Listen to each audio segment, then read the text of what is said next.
ठीक है बच्चों, यहाँ पे एक बार तुरंत फास्ट रिकैप करते हैं। यहाँ पे सबसे पहले मैंने क्या बोला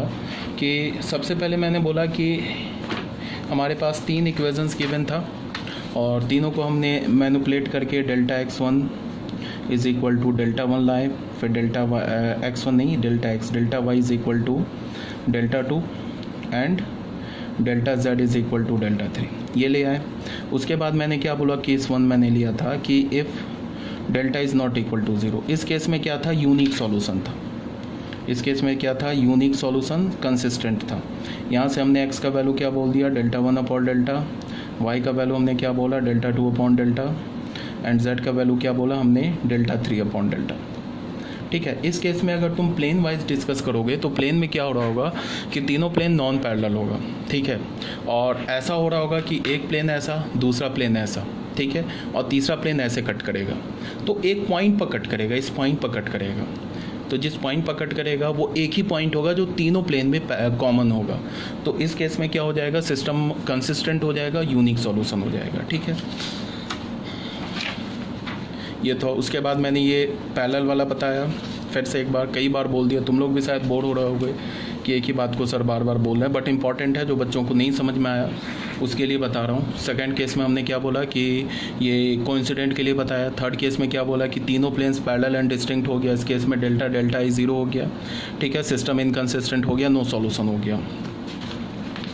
फोर्थ केस में क्या बोला, any 2 of the 3 plane are parallel, कोई भी 2 प्लेन पैरेलल होगा एंड डिस्टिंक्ट होगा, and the third plane is non parallel, मतलब 2 प्लेन ऐसे पैरेलल हो गया, पैरेलल एंड डिस्टिंक्ट, और जो तीसरा प्लेन है, मान लो ये पहला 2 प्लेन हो गया, अब ये तीसरा प्लेन ऐसे कट करेगा।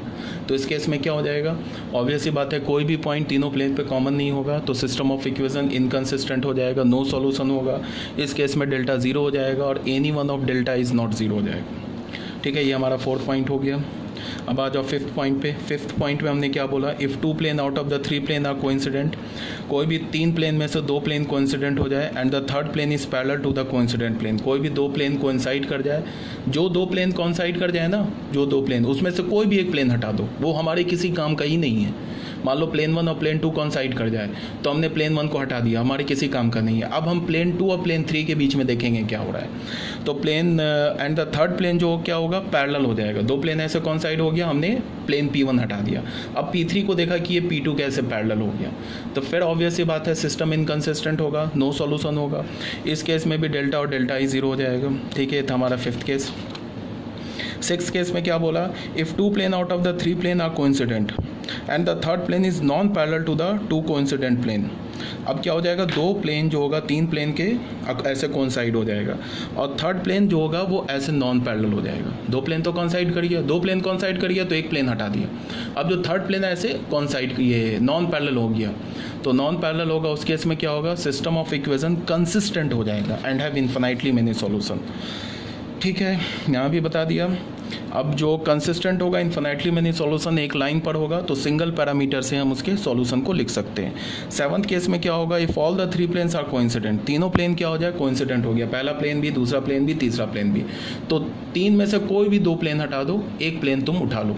अब एक प्लेन को तुम क्या करो कि x y z 3 वेरिएबल्स हैं, किसी भी 2 वेरिएबल्स को अल्फ़ा बीटा मान लो और तीसरे वेरिएबल को अल्फ़ा बीटा के टर्म में लिख लो, तो हमारा सॉल्यूशन आ जाएगा।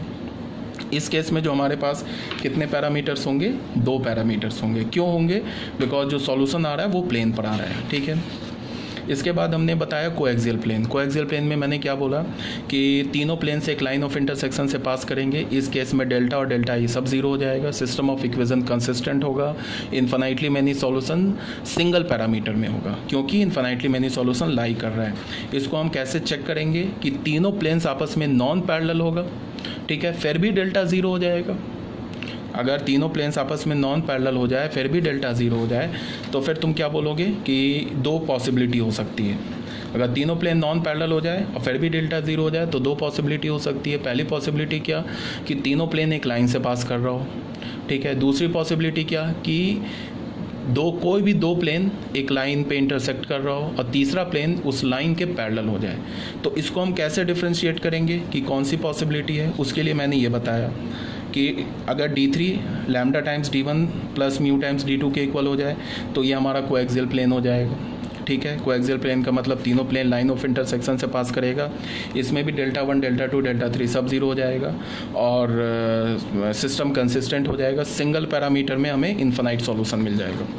फिर मैंने क्या बताया 9th केस में कि सारे प्लेन जो होंगे, तीनों प्लेन वो नॉन पैरेलल होंगे, ठीक है। डेल्टा 0 होगा तो होगा क्या कि कोई भी दो प्लेन के लाइन ऑफ इंटरसेक्शन से तीसरा प्लेन पास कर रहा होगा। इसको हम कैसे डिफ्रेंशिएट करेंगे? इस केस में हमने क्या बोला कि जो कांस्टेंट टर्म होगा ना थर्ड प्लेन का, वो पहले दो प्लेन के लैम्डा टाइम्स या बीटा गामा टाइम्स नहीं होगा। तो हम लोग समझ जाएंगे कि ये वाली पॉसिबिलिटी चल रही है। तो इस केस में क्या होगा, सिस्टम ऑफ इक्वेशन इनकंसिस्टेंट होगा एंड हैव नो सॉल्यूशन होगा। बहुत हो गया, ठीक है। अब बच्चों आ जाओ क्वेश्चन नंबर 2 पे। क्वेश्चन नंबर 1 ऑलरेडी करा रखा है मैंने, ये क्वेश्चन नंबर 2 है, इसको जरा ध्यान से देखो। Determine the value of lambda for which the following system of equations fail to have a unique solution. क्या बोला है कि लैम्डा का वैल्यू बताओ कि जिसमें ये जो तीनों इक्वेशन है ना फेल कर जाए यूनिक सॉल्यूशन देने में, तब लैम्डा का वैल्यू बताओ क्या होगा। ये पहला इक्वेशन, दूसरा इक्वेशन और तीसरा इक्वेशन ये यूनिक सॉल्यूशन ना हो, तब बताओ लैम्डा का क्या वैल्यू होगा। तो हमें पता है कि यूनिक सॉल्यूशन के लिए एक ही पॉसिबिलिटी है, delta is not equal to 0। अब अगर मैं डेल्टा मैंने 0 कर दिया, ठीक है। अब आगे क्या बोला है, does it have any solution for this value of lambda. इसका क्या मतलब है कि पहले तुमसे क्वेश्चन बोल रहा है कि ये जो तीन इक्वेशंस गिवन है ना, ये तीनों इक्वेशन यूनिक सॉल्यूशन नहीं दे, इसके लिए डेल्टा बोल रहा हूँ, लैम्डा का क्या वैल्यू होगा।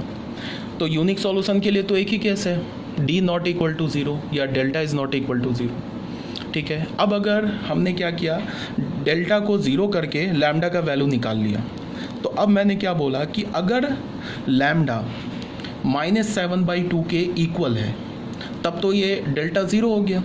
तो अगर ये लैम्डा -7/2 के इक्वल है तो क्या हो गया, डेल्टा 0 हो गया। अब अगर डेल्टा 0 हो गया तो यूनिक सॉल्यूशन तो नहीं होगा, ठीक है ना, बिकॉज यूनिक सॉल्यूशन कब होता है, जब डेल्टा नॉट इक्वल टू 0 हो। तो अगर लैम्डा का वैल्यू -7/2 होगा तब तो हम गारंटी के साथ बोलेंगे कि यूनिक सॉल्यूशन तो नहीं होगा। क्यों नहीं होगा, बिकॉज डेल्टा हमारा 0 हो गया, ठीक है। अब अगर डेल्टा बार बोल रहा हूँ, सॉरी डेल्टा नहीं है लैम्डा अगर -7/2 हो जाएगा तो यूनिक सॉल्यूशन नहीं होगा। अब अगर लैम्डा का वैल्यू मैंने -7/2 ले लिया तो फिर दो पॉसिबिलिटी हो सकती है कि यहाँ पे लैम्डा का वैल्यू मैंने -7/2 रखा, तो ये जो तीन इक्वेशंस आएगा ना, जो कांस्टेंट के टर्म में आएगा तीन इक्वेशन, ये कंसिस्टेंट भी हो सकता है हैविंग नो सॉल्यूशन, और कंसिस्टेंट भी हो सकता है हैविंग इन्फिनाइटली मेनी सॉल्यूशन, और इनकंसिस्टेंट भी हो सकता है हैविंग नो सॉल्यूशन। बात समझ रहे हो ना। अगर लैम्डा का वैल्यू -7/2 रखा तब तो यूनिक सॉल्यूशन नहीं होगा। अब अगर मैंने लैम्डा का वैल्यू -7/2 ले लिया तब तो यूनिक सॉल्यूशन नहीं होगा। क्यों नहीं होगा, बिकॉज डेल्टा 0 आ जाएगा, डेल्टा 0 होगा तो यूनिक नहीं होगा। बट अगर लैम्डा का वैल्यू मैंने -7/2 रख दिया तब तो डेल्टा 0 आ जाएगा। अब डेल्टा 0 आ जाएगा तो फिर दो पॉसिबिलिटी हो सकता है, या तो नो सॉल्यूशन इनकंसिस्टेंट, या तो इन्फिनाइटली मेनी सॉल्यूशन कंसिस्टेंट। इसी बात को यहाँ पे पूछ रहा है, does it have any solution for this value of lambda. मतलब क्या बोल रहा है कि अगर तुमने लैम्डा का वैल्यू -7/2 रखा तो ये सिस्टम क्या इन्फिनाइटली मेनी सॉल्यूशन देगा, बिकॉज यूनिक सॉल्यूशन तो डिस्कार्ड हो गया पहले ही। अब दो ही चीज़ हुआ, या तो इनकंसिस्टेंट या तो इन्फिनाइटली मेनी सॉल्यूशन। तो उसके लिए हम चेक करेंगे। लैम्डा का वैल्यू मैंने -7/2 रखा, फर्स्ट इक्वेशन में रखा, और थर्ड इक्वेशन में भी लैम्डा है वो उठा के रख दिया। तो हमें देखो ये फोर्थ इक्वेशन मिल गया, फिफ्थ इक्वेशन मिल गया, सिक्स्थ इक्वेशन मिल गया, ठीक है। यहाँ पे क्या मैंने बोला, clearly none of the planes represented by the equation 4, 5 and 6 are parallel to each other and delta is equal to 0। देखो पहला प्लेन दूसरा प्लेन, देखो x का कॉफिशेंट 7 आया और y का कॉफिशेंट -3 आया, तो यहीं पे a1/a2 not equal to b1/b2 हो गया। तो इसका मतलब फोर्थ इक्वेशन और फिफ्थ इक्वेशन आपस में नॉन पैरेलल हो गया। अब सिक्स्थ इक्वेशन, इसको देख लो, 1/2 आया x का कॉफिशेंट और 1/7 आया x का कॉफिशेंट, और यहाँ से क्या आया, फिफ्थ और सिक्स से 1 आया y का कॉफिशेंट। तो ये फिफ्थ और सिक्स भी नॉन पैरेलल है। इसका मतलब 4, 5 एंड 6 नॉन पैरेलल है, फिर भी डेल्टा 0 है। समझ रहे हो ना बात को, fourth plane, fifth plane and sixth plane non parallel है, फिर भी डेल्टा 0 है, ठीक है। इसका मतलब फिर दो पॉसिबिलिटी हो सकती है, या तो कोएक्सियल प्लेन होंगे, ठीक है, मतलब कोएक्सियल बोलने का मतलब ये जो फोर्थ प्लेन, फिफ्थ प्लेन और सिक्स प्लेन एक लाइन से पास करेंगे। या तो ऐसा होगा कि किसी भी दो प्लेन, फोर्थ फिफ्थ सिक्स के किसी भी दो प्लेन के लाइन ऑफ इंटरसेक्शन से तीसरा प्लेन पैरेलल हो जाएगा। अगर fourth fifth six coaxial plane है तब तो इन्फिनाइटली मेनी सॉल्यूशन होगा, और अगर किसी भी दो प्लेन के लाइन ऑफ इंटरसेक्शन से तीसरा प्लेन पास कर जाए, तीसरा प्लेन उस लाइन ऑफ इंटरसेक्शन के पैरेलल हो जाए तो फिर क्या हो जाएगा, inconsistent and have no solution. Check कैसे करेंगे वो ऑलरेडी मैंने बता रखा है। डेल्टा ज़ीरो है और यहाँ पे ये तीनों प्लेन नॉन पैरेलल है, तो यहाँ पे मैंने क्या बोला, या तो कोएक्सियल प्लेन होगा उसके लिए ये कंडीशन चेक कर लेंगे, या तो नॉन कोएक्सियल प्लेन होगा उसके लिए कंडीशन चेक कर लेंगे। ठीक है, अगर ऐसा हो गया तो infinitely many solution in one parameter consistent हो जाएगा, अगर ऐसा हो गया तो inconsistent and have no solution. ठीक है, तो यहाँ पे हमने शुरू कर दिया यहाँ पे करना। सबसे पहले हमने क्या किया, यहाँ पे हमने क्या किया कि इस फोर्थ और फिफ्थ को ना, ठीक है, यहाँ पे हमने फोर्थ इक्वेशन को लैम्डा से मल्टीप्लाई किया और फिफ्थ इक्वेशन को हमने, हमारा फिफ्थ इक्वेशन क्या है, ठीक है, फोर्थ इक्वेशन को हमने क्या किया, लैम्डा से मल्टीप्लाई किया, फिफ्थ इक्वेशन को हमने म्यू से मल्टीप्लाई किया और सिक्स्थ इक्वेशन के कोफिशिएंट से इक्वेट कर दिया। मतलब कि हमने क्या किया कि फोर्थ को लैम्डा से मल्टीप्लाई किया, फिफ्थ को म्यू से मल्टीप्लाई किया और सिक्स्थ प्लेन के से इक्वेट कर दिया। तो यहाँ से इक्वेट करने के बाद क्या होगा, अगर तुम इसको लैम्डा से मल्टीप्लाई करोगे और उसके बाद एक्स का कोफिशिएंट इक्वेट करोगे, फोर्थ को लैम्डा से, फिफ्थ को म्यू से और एक्स के कोफिशिएंट को इक्वेट करोगे तो हमें क्या मिल जाएगा, हमें मिल जाएगा, पहला इक्वेशन क्या होगा, lambda 7 lambda plus mu is equal to 7। देख लो इसको हो जाएगा ना यहाँ से, 7 lambda plus mu is equal to 7। और फिर क्या हो गया हमारे पास, -6 lambda plus 2 mu is equal to 2 आ गया। तो इस दो इक्वेशन को तुम यूज़ करके क्या करोगे, लैम्डा और म्यू का वैल्यू निकाल लो।